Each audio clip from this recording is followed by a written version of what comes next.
Loud. All right, I think our recording is on. So thank you all. And Selma, let me introduce Selma. She is with Host Homes. And Host Homes is a program of, and now I'm going to have a brain cramp that just basically says, I can't remember the larger organization, Homestart.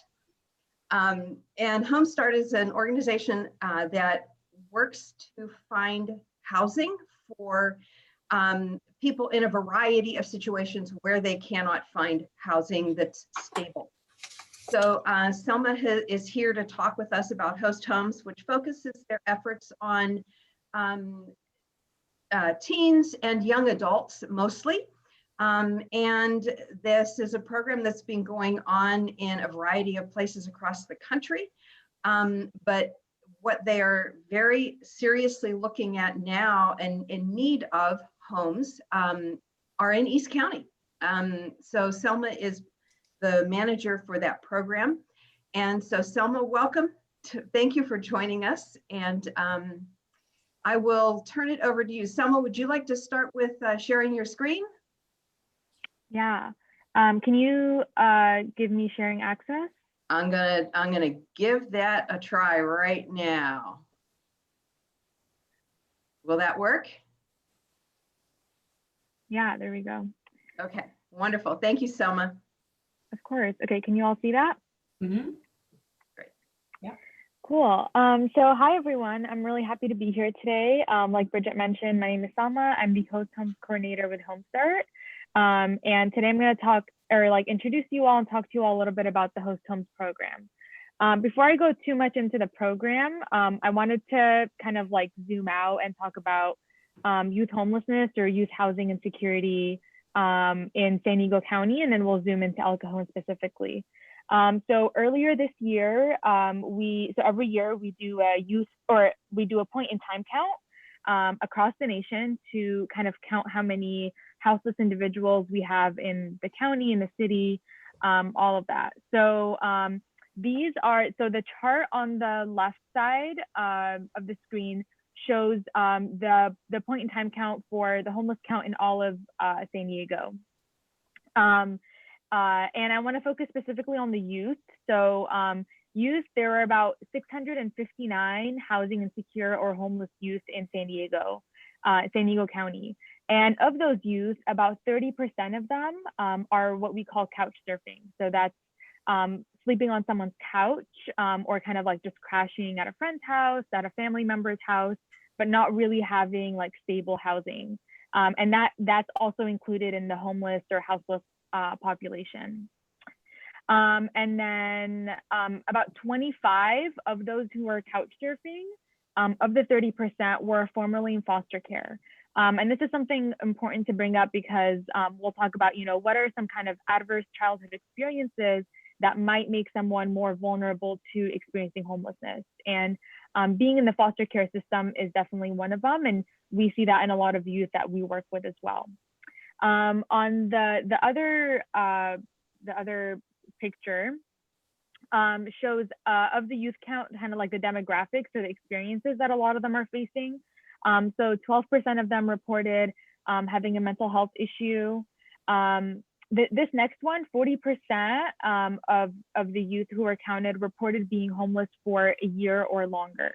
So that shows us that majority of the youth who are experiencing homelessness or housing insecurity, this is really their first time experiencing that. And this is really important because a lot of housing programs through Homestart and through other agencies, specifically the Host Homes program, we really like to see it as a preventative measure. So if we're able to kind of interrupt the cycle of homelessness when they're still in their first year of experiencing homelessness, that can really set up the individual for success later on in the future, and so that they don't fall into chronic homelessness. So these individuals, a lot of them, when it's their first time being homeless, it's not like they're automatically on the street homeless. A lot of them are, like I mentioned, couch surfing. They might be sleeping in their car. They might have just recently gotten evicted because they couldn't afford their rent, things like that. And then this next statistic, about 35% of the 18 to 25-year-olds are attending school. And that's I can't even imagine like having to go through school and having to experience something like housing insecurity, or like not knowing where you're going to sleep tonight, or like having to sleep in your car. So those populations are kind of a lot of the youth that we work with.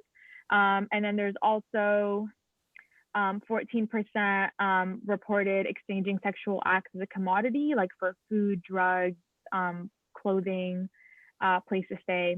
And then 31% have reported have been in jail or prison. And then I want to focus specifically on El Cajon. So in this past youth point in time count, which the El Cajon area was conducted by HomeStart. So me and 4 other coworkers were the ones that had contact with all these youth, and were the ones that were surveying them.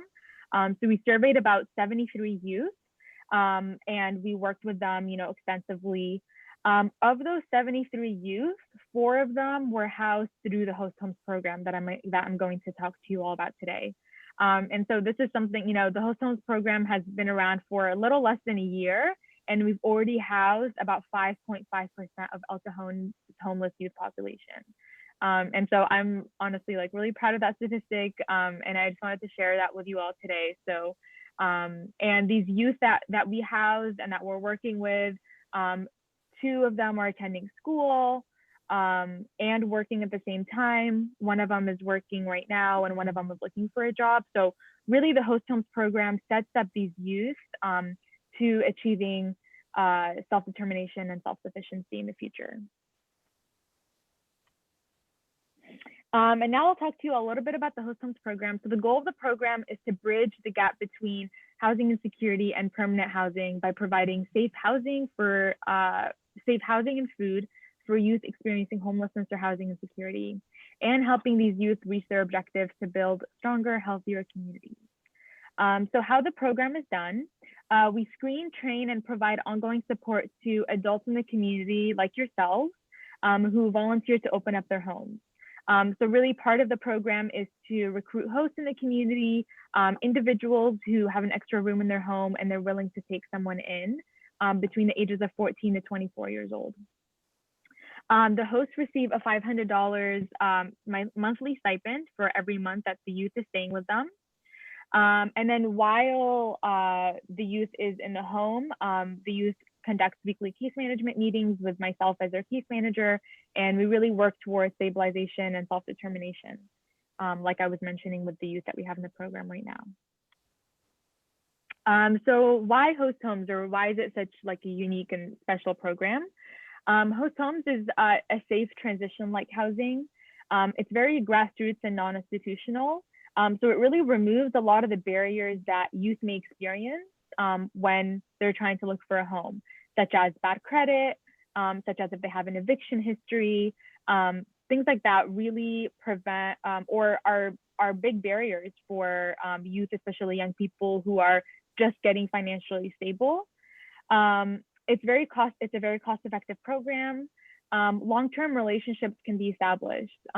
The hope of a lot of these programs too is that the host really acts as a mentor-like figure for the youth, to be able to, guide them, or even if it's someone just to talk to, get advice from, anything like that. And then really this program changes the lives of youth and hosts, and by extension changes the community. It really eradicates the negative stigma that may be associated with homelessness and youth homelessness specifically, and puts a face to this enormous crisis. At the bottom of the screen, I have this image of how I like to think of the Host Homes program as really a bridge, being a bridge for these youth between housing insecurity and permanent stable housing.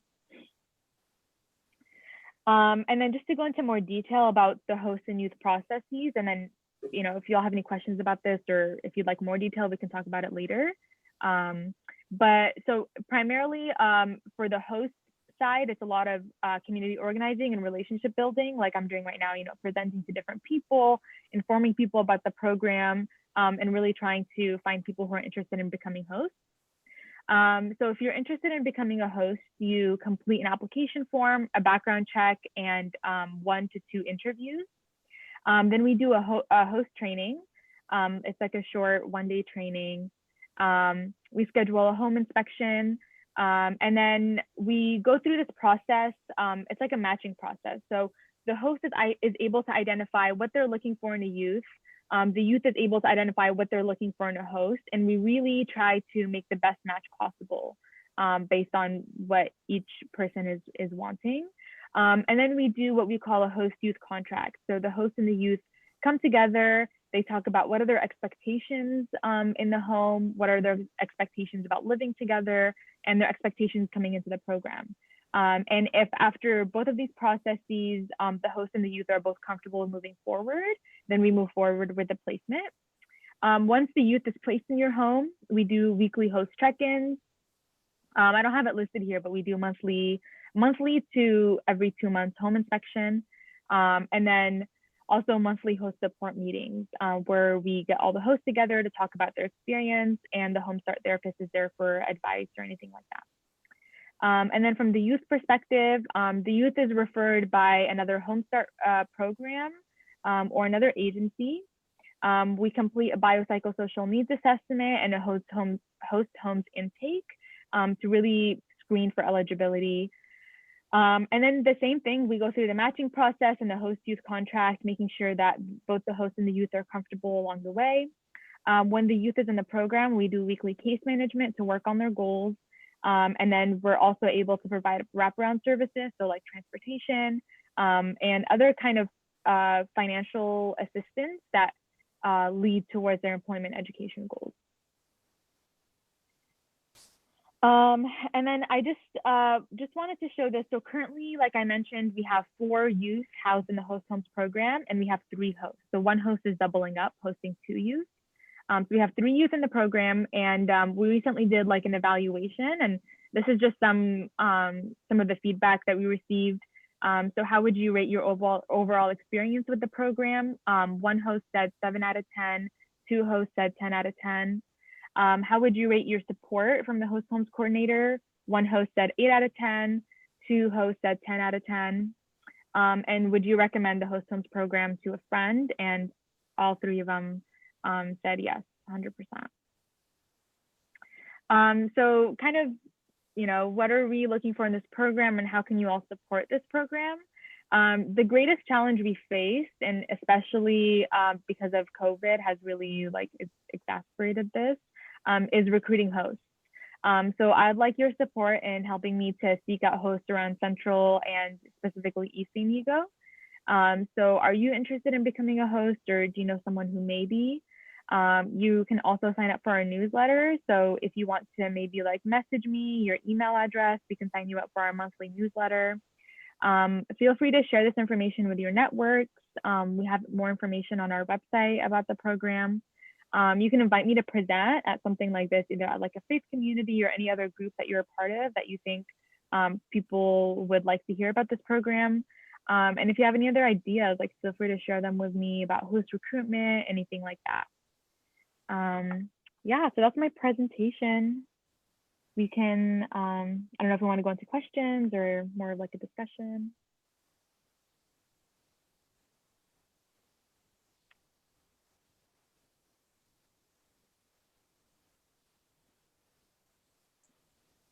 I think you're muted. There we go. Now I'm unmuted. The first click didn't make it happen. So Selma, while we're kind of thinking and processing all of this, can you speak a little bit to the types of people that tend to be the best candidates, if you will, as hosts, or the situations that make for the best match between a youth and someone who has a spot in their home? Yeah. So what we're really looking for in a host is someone who is compassionate, someone who's really understanding of a lot of the situations that these youth may be experiencing. What we also kind of talk about, when you do the interview and when I talk to the host, is really understanding that this host isn't acting as a parent figure, nor do we expect the host to act as a parent figure. We just really want the host to be someone who is, open enough to be able to welcome the youth into their home, But then, also understanding that the youth was their own person before and will be their own person after the program. Yeah, like I mentioned, acting more as like a mentor figure than a parent figure, for sure. Yeah. That sounds like a very clear distinction, and like one of those lines that you don't step across if you're a host or even a youth who's staying with you. I am not your parent. Mm-hmm. You are not my parent. Yeah, no, exactly. And yeah, just making sure that the host and the youth both going into this are understanding that. Also, like, we don't expect the host to like clean up after the youth or like cook for the youth or anything like that. Like, the youth is responsible for everything on their own, and the host can communicate those clear expectations and can communicate those boundaries. But yeah, understanding, and this is something that we go over in the training too, like conflict management. How do you bring up certain issues? And that's also where my support comes in. So like, I'm able to, like, for example, right now we have a youth who has been having some difficulty in terms of cleaning after themselves when they eat, for example. And so that's something that the host is able to bring up to me. I make sure I have that communication and those conversations a lot with the youth of like, how have you been doing in cleaning this week? Do you need cleaning supplies? How else can I support you to help you achieve the expectations that the host has of you? Okay. Yeah. And I'll ask another question too. And please, if any of you have questions of your own that I don't cover that have been kicking around in my brain, please just either put them in the chat box or raise your hand and say, I'd like to ask a question. What's the expectation for the typical time that a youth would spend in a host's home? Yeah, that's a great question. So it's very on a case-by-case basis. So the host can say, for example, in the beginning, like, I only want to host someone for 3 months, or I want to host someone for a year. And the youth might also say this, like, a similar thing too. Like, the youth might say, like, I only want to be in this program for like just 3 months or like 2 months until I'm able to like get back on my feet again. So it can be a case-by-case basis. Currently, the 4 youth that we have in the program and the host have all committed to a year in the program. So it's a 12-month program. But yeah, if you'd like less, but we go up to a year. Okay. So that's part of that joint agreement that gets worked out ahead of time before they're assigned, if I understand. Yeah. Okay. Yeah. From the hosts that have hosted, or you showed the chart, and right now it's a new program, so we've got three people in East County at this point. What have they said was the biggest surprise to them in the time that they've been hosting? And then the second thing, the most difficult situation that they've run across that maybe they hadn't anticipated. Has anybody, I'm sure they've shared that with you. Can you share some of that with us? Yeah, the biggest surprise, I don't know about that one. Let me sit on that one a little bit. Okay. I can't think of anything, but in terms of something that's been difficult, I would say something that's been really difficult is communication. Just being able to communicate with each other, knowing that like both people come from different backgrounds and different life experiences, and bringing those experiences into the home. I think that has been a challenge. I would say another challenge that's just a challenge in general is financial challenges. So one way that we're able to like help with that is making sure that the youth is enrolled in like a CalFresh program, so food stamps. So we enroll youth in CalFresh, and then we're also able to provide additional services. So if that's like, food cards, transportation cards, things like that. But I think that's also been a challenge. I think something also that I've heard from nationwide partners, and I've also experienced through when we started doing our host homes program is the host almost always feels like the youth isn't doing enough. And that's always something that has come up, right? So it's like it's like, oh, like they need to, look, I don't know, like look more for a job, like do this, do that. And part of my role is also to like remind the host that like we need to meet the youth where they're at and go through the process with them. And be, you can't force someone to do something, or you can't like expedite a process that they're not really ready to get started on. So part of that is also like taking a step back and just giving them their space, but being able to support them and like, okay, like how can I support you in looking for a job? Do you want me to send you links to jobs that I find, or things like that, but also realizing that we need to meet youth where they're at. And their timeline is not always the same as ours. Anybody who's been a parent, I guess, has been through that with their own children. But again, I would imagine that for a host who's been a parent, this line between hosting a youth in this program and being a parent is a really hard line to sort of navigate, even if you really want to navigate. That's got to be difficult.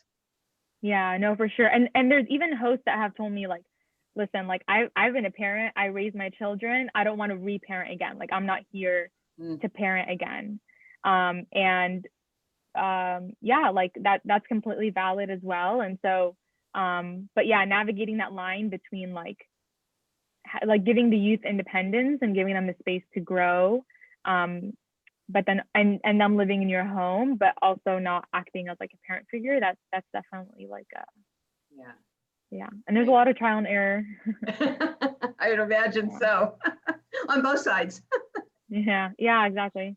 Yeah, and thinking about this couch surfing and how these youth, whatever situation they come from, have had to literally roll their own and figure it out without much help or direction. These are probably independent thinkers and used to being on their own, even though maybe the decisions they've made haven't been the best, or they haven't had many options to choose from. That's essentially the person who's coming into your home that they're used to being on their own. Yeah, and that's definitely the type of youth that we're looking for in this program. So yeah, like I mentioned, this program isn't for every youth, and it's not for every adult either. So it really takes like a special kind of individual to both for the host and the youth to be in this program. So the youth that we're looking for are really independent youth. They're highly motivated. Like they have specific goals and they know how to achieve that goals, and they just need a little bit of additional support. And the youth not having to worry about where am I going to sleep tonight, or sleeping in their car, that can be like a huge thing that you eliminate from the youth for them to be able to focus on their goals. And yeah, I think the Host Homes program does that really well. Great. I have a question. Susie, please. Yes, the youth that come into this program, they're coming in because they're ready for a change, correct? Yeah, I mean, for sure. That's a statement more. So they're ready, because when my children who are young adults now, they're my son had a past girlfriend come and sleep on my couch. So I had one in my house before that was a sofa surfer. And I just and she was going through rehab too, but there was concerns about leaving her alone and things. I've had a lot of surgeries and pain meds, and so hiding things and all of that, and those are concerns. And are there ways to make the youth that sign up for the programs are saying that they're ready to commit to start looking for their life to change and not just continue there, right? Yeah, so the youth that are in the program are youth that we've been working with for like, I want to say at least a month, but for like 3 months. So they're youth that either I've been working with personally, or that my coworkers or other case managers I'm able to have these conversations with are working with. Like I mentioned, we also do a biopsychosocial needs assessment, and really have a lot of conversations with this youth, explain to them a lot about what this program is, and making sure that these youth even for themselves, like not only for us, but for themselves, see themselves being independent and self-sufficient in the next, like, however, up to a year, but like, let's Right. say a few months or 6 months. I think that also the most important thing is just to know as much as possible. So like, if this youth is, going through something like rehab, Mhm. or if this youth has mental health concerns or mental health issues, being able to know that, and then also communicating that with the host. Like, is this something that you're okay with? What is what they're going through entail? What is that going to bring into the home? Yeah, and I think that comes from working with the youth for an extended period of time, Correct. and having those conversations of like, where do you see yourself in this much time? What are the changes that you're willing to make in order to be more self-sufficient? That would be really helpful, having those questions, because I just said, we need to just help somebody, trust God, and I let her sleep on the couch without having any of that. So Yeah. that's a good thing that these things have already been broached. So that's nice to hear. It's something I'm thinking about. So okay. Yeah, for sure. Yeah, and that's part of like the matching process too. And when the youth and the host meet together, those are things that they can talk about. Like Mhm. like where do you see yourself? What do you hope to improve on? How can I be of support to that? Yeah, for sure. Thanks for bringing that up. Jean, got a question? Where do you get your candidates? How do they find you? For the youth or the host? For the youth. Yeah. So a lot of the youth are referred to me through our youth systems navigators. So my coworkers, they're youth systems navigators who kind of have like that initial interaction with youth. So someone who's experiencing housing insecurity, they're couch surfing, or if they just got evicted or something like that, a lot of them get in contact with them. Or they're referred from other case managers, so other homeless service providers, or that come across youth and they're like, oh, I think they'd be a good fit for this program. They refer them over to me. Okay. Thank you. Yeah, no problem. Other questions? And just thank you, Selma. And if there are other questions that come up as you're thinking about this and letting it percolate, which it really does have to percolate a bit, feel free to reach out to me. I'm more than happy to put you in touch with Selma, or you can go straight to her. Her contact information has been in the weekly update. And one thing I'd just like to highlight, this is one of 3 opportunities that your mission committee sees for us as a congregation, that's all wrapped around this biblical hospitality idea. And the first program, Safe Families for Children, deals with children in their home environment that there's a crisis and there needs to be temporary care for those children. And those are going to be younger children most of the time. This program, Host Homes, is about teens and youth that are kind of independent, not by their own choice necessarily. And it's a very different kind of hosting arrangement. But in both of these cases, there is opportunity for others in the congregation. Maybe you're not in a position to be the host, but there is opportunity for our congregation to come alongside that family that decides to be the host. And that might be helping with transportation, maybe that's some financial support, maybe it's just another mentor outside of the living arrangement in the home. But all of those things are opportunities that we're looking for. And this is putting opportunities out there and asking you as our congregation to say, where's the interest? Where do you think the opportunity is for us as a church community? Because these needs are out there. So I leave you with that particular idea to think about that. We're not saying that this opportunity or that all of them, and there's one more to go. So just to let you know that this is part of a concerted effort for us to step into our neighborhood and to be a place of hospitality in kind of a radical way that none of us are kind of used to at this point. So Selma, do you have any last comments you'd like to offer up? Yeah, so I just put my contact information in the chat box if that's easier for you to access. Great. And that's really great that you're working with safe families. I work really closely with them too, because we see our programs as like because they're younger children and then we're like teens and adults. So yeah, we work together really closely, like either like referring people, like if they have a young like a child who has like maybe like a teenager brother or sister or sibling, they're able to like refer the sibling over to us. So yeah, Safe Families is a great program.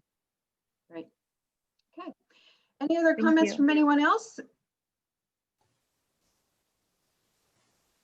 Okay. Hearing none, let me just close our little meeting in a quick word of prayer, and then we will sign off and leave the recording up on YouTube for anybody who missed out. Let's pray quickly.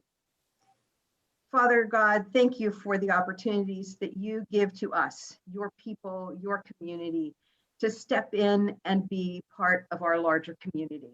Guide us as we consider opportunities and consider how we can open our hearts and our homes. We thank you for your guidance. We thank you for walking alongside us and for the programs and the ideas that people have put in front of us. Thank you, Lord God, for all of your blessings and for meeting every need that we have. Amen. Thanks, everybody. Thank you. Thanks for joining us, and we'll see you next time.